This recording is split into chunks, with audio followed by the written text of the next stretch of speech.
प्यारे दोस्तों, आज की कहानी सुधा नाम की एक लड़की की है। सुधा एक बहुत ही आलसी लड़की थी। घर के काम करना तो दूर, वो एक गिलास पानी के लिए भी अपनी माँ पर निर्भर थी। अरे अब उठ भी जा नालायक, 10 बजे तक सोती रहती है। अरे कुछ तो घरेलू लड़कियों वाले लक्षण दिखा। सोने दो ना माँ, क्यों परेशान कर रही हो? अरे भाग्यवान, क्यों मेरी बिटिया को तंग कर रही हो? सोने भी दो इसे।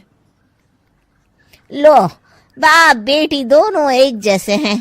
देख लेना, आपकी ये लाडली ससुराल जाके हमारी नाक कटाएगी।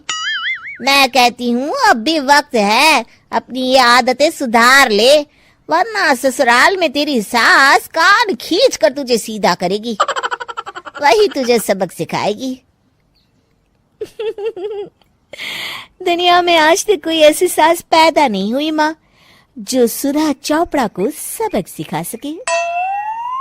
लेकिन होनी को कुछ और ही मंजूर था। सुधा की शादी एक ऐसे घर में हो जाती है जहां उसकी सास एक रिटायर्ड पुलिस वाली थी। अब कहानी में मजा आएगा। हाँ माँ, यहाँ सब बहुत अच्छा है। मेरे ससुराल के लोग भी ना बहुत मिलनसार हैं। ठीक है माँ, मुझे नींद आ रही है, फोन रखती हूँ माँ। ठीक सुबह 5 बजे। अरे जल्दी उठो भाग्यवान, वरना कयामत आ जाएगी। हैं? अरे क्या हुआ? कौन सी कयामत आ जाएगी? अरे मेरी माँ आ जाएगी। तुम नहीं जानती, इस घर में सिर्फ मेरी माँ का हुक्म चलता है। सबको सुबह 5 बजे बिस्तर छोड़कर हॉल में पहुंचना ही पड़ता है। अरे अब इंसान क्या अपनी नींद भी पूरी नहीं करेगा? यहाँ मजाक चल रहा है क्या? तभी वहां सुधा की सास आ जाती है। अटेंशन! मजाक तो तू समझ रही है बाबू, ये मेरा घर है और यहाँ हर किसी को डिसिप्लिन में रहना होगा। अटेंशन! अरे माँ जी, लेकिन इतनी सुबह कौन उठता है? कौन होता है मतलब? हम सभी उठते हैं, रोज उठते हैं, और अब से तुझे भी उठना पड़ेगा। आखिर मैं पुलिस वाली जो ठहरी। अटेंशन! अरे माँ जी, लेकिन अब तो आप रिटायर हो गई हो ना।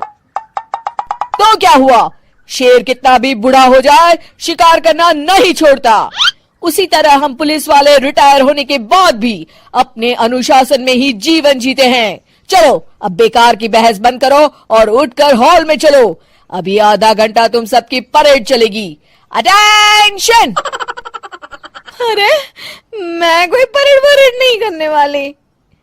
सुधा की सास अपनी बहू का ये बर्ताव देख झल्ला उठती है। गौर से देख, तू कहां और किसके सामने खड़ी है? यहां बात सिर्फ एक बार समझाई जाती है, बस। अटेंशन! इतना कहकर सुधा की सास चली जाती है। अपनी सास का ये रूप देखकर सुधा घबरा जाती है और जल्दी से उठकर बाहर चली जाती है। उस दिन से सुधा की जिंदगी बदल जाती है। हाय, थक गई मैं तो। ये घर है या जेल? कितना काम करना पड़ता है। लाइए दीदी, 2 रोटियां और दीजिए, मुझे बड़ी भूख लगी है। ठहर जा बहू, ये तू क्या कर रही है? मैंने सबके खाने का हिसाब तय कर रखा है। तुम 4 रोटी से ज्यादा नहीं खा सकती और ये मिर्च मसाला भी नहीं चलेगा। मेरी बहुएं एकदम फिट होनी चाहिए। अटेंशन! क्यों माँ जी, आप हमें दंगल में लड़ने के लिए तैयार कर रही हैं क्या? क्या कर रही हो सुधा? माँ जी को मजाक बिल्कुल पसंद नहीं है। चुप करके खाना खा लो, इसी में भलाई है। इस तरह धीरे धीरे सुधा अपने सास के रंग में पूरी तरह रंग जाती है, लेकिन इसका उल्टा ही असर पड़ता है। सुधा अपनी सास से भी ज्यादा अनुशासन की पक्की हो जाती है। सुधा की सास तो सबको 5 बजे उठाती थी, लेकिन सुधा सबको 4 बजे ही उठा देती थी। दूसरी तरफ सुधा की सास की उम्र भी हो चलती है। माँ जी, आजकल आप सुबह उठने में बहुत आनाकानी करती हैं। मुझे ये सब बिल्कुल पसंद नहीं है। अरे बहू, मैं तेरे हाथ जोड़ती हूँ, भगवान के लिए अब मुझे छोड़ दे। इतने सवेरे उठना और कसरत करना अब मेरे बस की बात नहीं है। माँ जी, आप मैदान छोड़ के भाग रही हैं। आप तो पुलिस वाली हैं। अटेंशन। अरे अब कहाँ की पुलिस वाली, अब तो मैं रिटायर हो चुकी हूँ। बस बहुत हो गया, अब तुम सब जैसे चाहे वैसे जिंदगी जियो और मुझे भी जीने दो।